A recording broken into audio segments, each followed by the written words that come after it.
How long have you been a hairstylist for? 10 years. When I take up the scissors, it's 7 years already. Was it always your dream to be a hairstylist? I got an interest during maybe secondary school. Why can't we have long hair? Oh, because affect your studies. Oh, okay. And anything else? You might be a bit dumb. That's bullshit. That is definitely not right. I kind of like doing this for people because I think a good hair really sets the tone for your entire day. A client came in, she had henna on her hair. She had what? Henna. She said, oh, I want this color. So when I took it out, it was very close to breaking. Almost like string already. So I was like, okay, so this is your hair now. I don't think your entire hair can take this process. She was like, no, we can try. So I was like, okay. I will do what you want. However, whatever happens right to your hair, I cannot really be responsible because for me, I'm already telling you like, you cannot do this. But you're like, okay, I think can. When I was foiling the hair, there was a bit of smoke that was coming out from the hair. Yes, this is legit, okay? It was black, and then the hair was like that. How long have you been a hairstylist for? Wow, I think... Okay, when you say hairstylist, right, would you actually consider me like washing hair and sweeping floor? Because it's like part of the industry. If so, it's maybe 10 years. Maybe when I take up the scissors, it's been 7 years already. So the first 3 years you were just watching, learning lah. Yes, yeah. That's usually how you enter the industry. Is like even though you learn everything like hair cutting, rebonding, once you step in, you'll be like, hey, you go wash cups or you go to wash hair and things like that for the first few years. I think it's like chef, right? Chef, I think when you first go into a kitchen, you also like wash the dishes. Yes, something like that. Yeah. Okay. Oh, was it always your dream to be a hairstylist, or did it come about like after you became a bit older? I got an interest during maybe secondary school. So it was a very weird way of finding out that I like it. So basically, when in secondary school, you have to have like black hair. And you have to have like, especially for the boys, you have to have your hair like, above your eyebrows. So one day I asked my teacher, I was like, hey, why can't we have long hair? And he's like, oh, because it will affect your studies. Then I'm like, okay, that's bullshit. That is definitely not right. Then I was like, oh, okay. And anything else? Oh, because if you have long hair, right, you might be a bit dumb. I was like, oh, is it? Your teacher really said that? Yeah. Then I was like, there's no way because that's bullshit, right? So I went to enroll actually in hair to actually learn about it, and that's how I kind of got my momentum. And I am a bit vain as well, so like I kind of enjoyed it also. Yeah. So was it because you wanted to prove your teacher wrong, or? It was more like curiosity that turned into passion. And I do at that time like love to style my hair because we are the cool kids who style our hair with Gatsby and stuff like that. So when did you decide that like this was going to be kind of like your calling, or something that you want to pursue long term? I think it was the first few times where people ever come to me and they don't look very put together. Like, their hair is very messy, outgrown. And then when they leave, they just feel, their energy feels fuller and they are very maybe thankful, like, oh, thank you so much for like doing this haircut for me, I really like it. And that small little joy, I kind of like doing this for people. Like you can like make this difference in their life. Yes. Because I think a good hair really sets the tone for your entire day. If you have shit hair, you're like, oh my god, it's not going well. But if you have fantastic and you feel good, like it boosts your confidence throughout the day. That's what I feel. I'm curious, like when you meet the client for the first time or you talk to them, like how do you decide what would suit them or what their style is? Like do you ask them like, oh, what's your job? What do you do usually? Okay, so usually maybe now my consultation is a bit different. So let's say if you're in my chair and say, like, oh, I want to get a haircut. Okay, so I'll be like, first thing first is what's your job? Because the job it sets the tone of like how you're supposed to portray yourself, right? And maybe like certain boundaries. Yeah, certain boundaries, yes. Also, if let's say you're more funky, like as example for me, I'll ask you what music do you like? Yeah, so it sets like, oh, if you like maybe punk rock, you like it a bit more funky, a bit more edgy, that kind of thing. How often do you want to get a haircut? This is the most important because some people, like for females, they like to come maybe. I have my, what I call my, my once a year clients. So it's basically their hair birthday, so they only come once a year to do their hair. Right, exactly. So like, I will take that in consideration. And also, if you like it to be like very often, maybe the haircut is a bit more detailed and a bit more like you have to refresh it so it looks like very clean kind of look. But that's mostly for guys, I feel, or very edgy styles. Then in terms of colour, because you do a lot of special colours, right? Yes. How do you decide what colour suits someone? Like, is it like by looking at their skin tone or colour analysis? It's usually, for seeing their skin tone and seeing maybe their vibe. Because let's say, if, example, pink. Let's say, example, you like pink, right? You can't do like this pink. I think like you maybe had a heart attack, right? So maybe you like more of like a dark brown, reddish kind of tones and things like that. Yeah, Not maybe a as bit more bright, softer. Yes, not too eccentric. Is that the word? I think so. Do you think that hair has a huge part to play in a person's like self-confidence? I would say so. So let's say, for example, I have this a friend. His name, can I just deep name him? I should be able to just, oh yeah, okay, his name is Marcus, okay? So basically Marcus, right, he, when I first met him, he had black hair, very quiet black hair, perm hair, okay? And throughout the years, right, from that, right, he now has a mullet with ash hair and highlights or hot pink, right? And when I did that hair, right, he said, it's the first time, right, I've ever felt like myself. Yes. So that feeling, right, is like, oh my god, yes, it definitely makes a huge difference. And even now that we look back at his pictures, it's like, who's that guy there? I'm like, I also don't know that guy. I cannot imagine you going back to that hairstyle. So yeah, I do feel that having the hair that you want, that reflects like your soul basically, it brings out a certain energy and vibe from you. Being a hairstylist, like, what do you feel is the toughest part of it? Or some difficulties that you face? Yeah. Or very easy, no difficulties? No, in no way. I think sometimes it's like letting the client know that, okay, I would feel that customer service actually is one of the hardest. Especially when the client is a bit more fussy or like hard-headed. Like they don't, even though you're a professional, they think they know better. So a very good example is a client came in, this was many years ago, she had henna on her hair. She had what? Henna. So henna is like a hair dye, but it's actually a very strong and intense hair dye. It's the thing that you put on the hair. Something like that, but for hair. Okay. Yes. So when she came in, right, it was black. Right, she had black. So if you guys don't know, that if you dye your hair black, right, you can't really bleach out to get a very light color. It's very difficult. When she came in with a henna hair, she told me and she said, oh, I want this color. So she showed me like silver. So I was like, if Jesus was me, right, it is also most likely impossible. That was what going through my mind. I was like, okay, I don't think your hair can take it because you have henna. And even if I lighten, it will not get very light. You might get only maybe like brownish orange, and that's the max it will go. But she was like, no, it's okay. I think my hair can take it. I was like, okay, how about this? We do a strain test. So basically we take a strand, I kind of bleach it and put it in a small section in a foil and let it sit for maybe 15 minutes. So when I took it out, it was very close to breaking. Almost like string already. So I was like, okay, so this is your hair now. I don't think your entire hair can take this process. She was like, no, we can try. So I was like, okay, I will do what you want. However, whatever happens, right, to your hair, I cannot really be responsible because for me, I'm already telling you like, you cannot do this. But you're like, okay, I think can. When I was foiling the hair, halfway, so I did the front first. When I reached the back, right, there was a bit of smoke that was coming out from the hair. Yes, this is legit, okay? So when I took it out and I touched it, it was too hot to touch. That's how bad it was. So when I rinsed off everything, it was black, and then the hair was like that. Right. Like Maggie mee. Yes, and yeah, I think that's one of the toughest parts when you are trying to tell them, fussy clients, right, that this is not for you, and if they don't listen to you, it's kind of, yeah, not a very good experience, I feel. You mentioned you have been a hairstylist for 10 years already. So let's go back to 10 years ago. When you first decided that you wanted to be a hairstylist, who did you first tell? Who did I first tell? Actually, I did not tell. I would say my parents. Yeah, my dad was not very supportive. My mom was actually pretty supportive, I think. Because my dad was like a lawyer. In fact, actually, I remember when I was like year 1 or year 2, when I first dyed my hair, like around this color also, right? My dad wanted to send me to boys' home because I had hair dye. Yeah.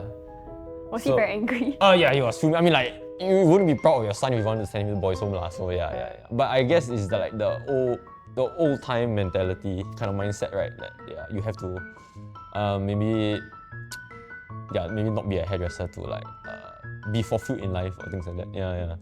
But only once I started like working and earning money, then he told my my sister's like, "Oh, you see Glen look so hard." I'm like, that wasn't what you did before. But did he ever say it to you directly? Nah, No. never. Yeah. Okay. Then at that point, did you feel like any pressure from him? He didn't want you to be a hairstylist. He wanted you to be something else. Yeah. I did feel pressure, but because my dad is a bit old school, right? So I could never be myself around him, right? Like having piercings, tattoos, whatnot. So like I always hated it, but I never really took it too hard because like it's just me, right? I'm me. I'm my own person and I can make like my own choices in life, even at that time also. Yeah, it's because if it's a job, right? I don't want to be a lawyer. I don't want to like study. Like I hate words. I prefer a bit more hands-on kind of stuff. So that's why like I didn't really take it too hard at that time. I did cry lah, but like it was it was I think like a turning point for me to really push myself. Like I have to show him like actually I can do it. I could be successful and also be who I want to be. Also wanted to ask you, what's your all-time favorite hairstyle? Oh yes, my all-time favorite hairstyles would usually be something with a lot of layers, like wolf cuts and mullets, because it has a certain flow of them that is not too flat, like it has very nice movement and texture. Then for 2026, what hairstyle do you think will become popular? The raccoon one is coming back, which is a very interesting hairstyle. So basically it's like see with long hair, right? It's like streaks of like maybe let's say blonde, like blonde, black. So it looks like a raccoon. I think the mullet will still stay for maybe like half a year or so before it kind of changes styles. So I think the trends that will come back is still really hard to say, I feel. But I hope it will still be as wacky and as fun as the ones I've been doing recently. What's a trend that you secretly hate? Oh my god. Okay, so it's basically like, I don't know if I say it properly because there's so many references, but it's like a low taper blowout. So it's where all the youngsters, right, they do like the fade, like really short here. Like it's mega, like, I don't know, like maybe 2-3 inches. And then the head is like a broccoli. Have you not seen that before? Like poly kids usually like to do it. I think it's not too bad for a hairstyle, but I feel like it's not very practical. But when clients request for it, you still do it? Of course I'll still do it, yeah. Because it's what they like. Sometimes it's about what they like, not what I like. Yeah. One more question that I have is, I pumped my hair like maybe last month, and then I realized that afterwards it's like very dry. So do you have any hair products that you would recommend? Ooh, okay. So, do you do like digital perm or like cold perm? Or you're not too sure? Digital perm. Usually in the salon, it looks the best right in the salon, right? Because of maybe of the way they blow and stuff like that. So after washing your hair, after shampooing, conditioning is key. Comb it, usually you put some serum. You can half dry it. So half dry is basically maybe 100% dry on the roots, and on the perm ends here, right, it's like half dry. You can kind of like just twist it, let it sit, or you can twist it into a space bun. And then usually throughout the day, maybe once you get dry, when you let go, it's actually more wavy. What are the top 3 tips from a hairstylist that you would give? So the first tip I would give is to pick the right salon. So basically, every salon, I would say, they can do everything, but they're specialized in one thing. So let's say for you, example, you say, oh, Hin Salon, right, it's all perm. Like if you see their page, it's all about perm. So definitely if you want to get waves or like maybe rebonding under them, like they are the right choice. But let's say you see their page and, oh, I want to do like maybe bleaching or things. Like maybe they can do it, but they are more specialized in that. So if it's a certain look that you're trying to go, I would recommend you to slowly look at the salons and see their page for their kind of aesthetics. The second one was, yes, you have to be honest, guys. Be honest with your stylist, because even if you are scared they say no, it's better that they say no than you have no hair. That's actually mega important. Third one is try to find a stylist with the same age as you, because at least like let's say the trends or maybe the way you like your hair to be, that age group, right, follows those same trends. Especially for a stylist in their, let's say, example, in their 30s or their 20s, they know what is in trending of those age groups, and it's easier for them to execute also. Yeah, and you can communicate like much easier with them also. Yeah. So now we are going to debunk some common hair care myths. Okay. So first one, yeah, scalp treatment is a scam. Yes or no? Scalp treatment is a scam. So let's say if you have itchy scalp, right? On and off, maybe light dandruff, maybe you feel like your hair is getting a bit finer. I think it's definitely fine to come to a salon to do the treatments, right? However, if let's say you are doing, let's say dandruff treatment, maybe 3-4 times already, right, in the salon, right? And it's still there. I think you should go to somebody that has a doctorate, because sometimes it's not about like on your hair. It's sometimes to do with your diet. I think the diet also is very important to have like good hair. And let's say, example, if your hair is thinning and maybe you have alopecia, so you have like bald spots around, right? If you come to me if I tell you, oh, I can cure it, it's bullshit. It's 100% bullshit. You should go to a professional to see it. So what I would say is like minor things like dandruff or maybe itchy scalp, slight thinning of hair, you can come to us. But anything that is major or you feel like is drastically changing, you should actually go see a doctor for it. What if like my hair is fine, no hair fall problem, but a salon I go to is trying to sell me a scalp treatment package with like 10 sessions, like yes or no? Oh, this is very controversial, yeah? Okay. So you have to ask yourself, do you need it? Will it benefit you? So let's say if you go, you get your scalp itchy, 10 packages. Okay, you can try it. If your scalp is itchy, right? But if you feel that you also technically can buy like those tea tree shampoos, it also gets rid of the itch at a fraction of the price. Oh my god, am I not going to find a job of this? Okay, yeah. So what I would say, if you can afford it, I think it's fine. But I think that if you don't feel like there's a need, especially you need to come back to this place like 10 times just to clear it, just get a anti-itchy shampoo. A good one, yeah. So let's say if like said like the treatment, right, 10 sessions is like $1,000, which is actually not, like, I would say it's almost the same, like a ballpark figure. If you buy a really good itchy shampoo for $80 and it stops itching, you save $900+. People will appreciate your honesty. People appreciate your honesty, yes. Second hair myth is keratin hair treatment doesn't work. Ooh, okay, so you have to keep in mind what do you want from a keratin treatment. So personally for me, when I tell my clients, right, keratin treatment, right, is a good alternative for rebonding. So rebonding makes your hair straight, keratin also makes your hair straight. But because it's a treatment and it wraps around the hair itself, it doesn't penetrate into the hair like rebonding. It lasts maybe 2 to 3 months. So when people say it's a scam, maybe like the stylist will say, oh, it will fix your hair. It does not fix your hair because it does not penetrate into your hair. It only wraps around. So I think that is where the consultation and communication is actually very important. Also, let's say they say it lasts to 2 to 3 months, for example, it will usually last the shorter month, which is 2 months. It will only last 3 months if you buy the keratin shampoo plus conditioner plus serum, and if you blow it the way we blow it. That's why it looks the best when you leave the salon. I think it's not a scam, but it might be a scam depending on how the person says it. So if they say if you're going to fix your hair, like, yeah, that's a bit scary. If it's like very exaggerated. Right. You say, oh, it's a treatment, it will help you maintain, it will reduce your frizz and waviness for 2 to 3 months. So you could think if you want to do rebonding in the future, or you want to come back to redo it instead. I think that is a better way of putting it. The last hair myth is don't comb your hair when it's wet. Oh, actually that's interesting. You actually can comb your hair when it's wet. I think this is mostly for females because they have longer hair. Guys don't really comb their hair, even for me. So if you are actually combing your hair, it's fine, but you have to comb your hair with a shampoo comb. You cannot comb your hair with a tail comb.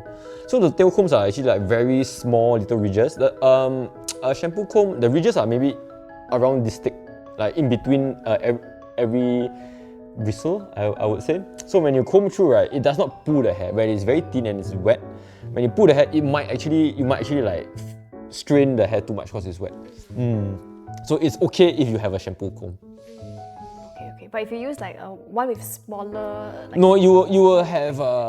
yeah, so if it doesn't break, right, because it pulls the hair, right, it will cause the hair to be more porous. Yeah, because it kind of like almost splits the hair sometimes. Yeah.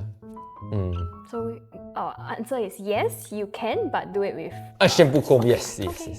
Okay, so now we are gonna play a game. So it's called This or That. So I'm gonna read out certain prompts to you related to hair, and then you tell me which one you prefer. Okay, which one you recommend, which one you prefer. Okay, so first one is bangs or no bangs in Singapore's weather. No bangs. Okay, second one, center part or side part. Side part. Okay, air dry or blow dry before leaving the house. Blow dry. Blow dry. Why? Because I'm a stylist and I need to tell you to blow dry, so it will look aesthetically pleasing when you leave the house, yes. Next one, hair oil or hair serum? Huh, is there a difference? It's like potato and potato. I would say serum because oils are a bit more dense. I prefer something a bit lighter, so I'll choose serum, yeah. Washing hair daily or not washing daily? Depends, are you a girl or a guy? Girl. Girl. Every 2 to 3 days is fine. Every yeah. 2 to 3 days. Yes, okay, yes, okay. yes. Then guy? Guy usually every day depending on how much you sweat. But usually for men, you should bathe every day. I will wash your hair every day in general, yeah. Washing your hair in the morning or at night? My preference is always washing at night. But there's no like actual difference. There's no actual difference. It's just that it's easier for me to style my hair when it's natural, like bit heavy, so it's like that. So it's easier to style. But at night, it's because you come back you sweaty, then you just, yeah. Short hair or long hair? Short hair. Bleached hair or natural hair? Bleach hair. Obviously. So our second game would be called Would You Try This? So I'll name a TikTok hair trend and then you tell me whether you would try this, either for yourself or for your wife. Okay. Would never try this or it depends. Okay. Okay, So first one, cutting curtain bangs at home. Nope, never. Never tried. No, Okay. Heatless curls overnight. Heatless curls overnight. Maybe, yeah, I would try it. Like for reservists or something like that, yeah. Rosemary oil on scalp for hair growth. Yeah, I would try it. Yeah. Coconut oil for frizzy hair. Yes, for my wife, I'll try. Using dry shampoo in humid weather. Oh yes, I would definitely try. Washing your hair every day. Yes. I mean, yeah, I do it every day, so yes, I will definitely do it. DIY hair mask from TikTok. So like Ooh. egg mask, yogurt mask. Yeah, I would definitely try it. I think it's very try interesting. it? I would definitely try it. Yeah, Which yeah. one would you try? I heard about the egg one, but I just scared of the stang. So like I would definitely try it, but I will not go out the next day lah. Just to see the texture. Yeah. Sleeping with wet hair with aircon on. No. Why not? First you have hair loss and you will have a massive headache. Why does it cause hair loss? Oh, okay. So let's say your pillow, right, and it's wet, right? So when you press your hair on the pillow, it makes the hair weaker because it's not drying properly. So it takes longer to dry. So the hair is, in a sense, more weak. Hair is weaker when it's Yeah. wet. Yeah. And also because you press against your scalp, right, it will cause your scalp to be very itchy also. Thank you for sharing so openly today. Looking back on your life for the past 10 years, like your whole hairstyling journey, what is something that you would tell your younger self? Like at that point in time when you mentioned like your father was against it and like you cried about it. Ooh, it's a pretty deep question. If I could tell my younger self, I think I would tell my younger self what my friend told me when I had a bad month. Is like when life is very hard. So when life gets to your breaking point, right, you don't ask why me. You say try me, and you make it through it. Thank you so much for being here and chatting with me today. So as a last request, can you help me to write a letter to me and to any of our viewers who might be feeling stuck in a job that they don't really enjoy, Okay. or like they have a dream that they want to pursue? Something to encourage them or sharing some of your thoughts. Yeah. Okay. Okay, Thank you. No So this is what Glen wrote for me. Thank you, Hayley and her team, for making me feel at home in this set, even though it was out of my comfort zone. It was also outside of my comfort zone. I had a blast. I wouldn't want my 2026 to have started any other way. Amazing experience, and it will be an amazing journey ahead of you. Remember, the mountain is high, but one step every day is progress. And when you reach the top, you only look down on people when you pull them up. To the future, Glen. Passion can be something you discover since young or something that you discover as you grow up. So in Glen's case, he discovered his passion in secondary school, and even though things were difficult and there were challenges, he had the support of his mom, his sisters, and that helped him to get to where he is today. So find someone in your life who can support you when you are chasing your dreams, whether it's a family member, whether it's a friend, someone who supports you even if your dream is unconventional. Something I learned from this conversation is that when you are chasing your dream, sometimes the people closest to you, whether it's a family member or a close friend, they might not be supportive of it, but it's really important to stay true to yourself to continue chasing your dream one step at a time. Thank you Cinegang for providing us with this location to shoot. If you're looking for a studio, you can click on the link below.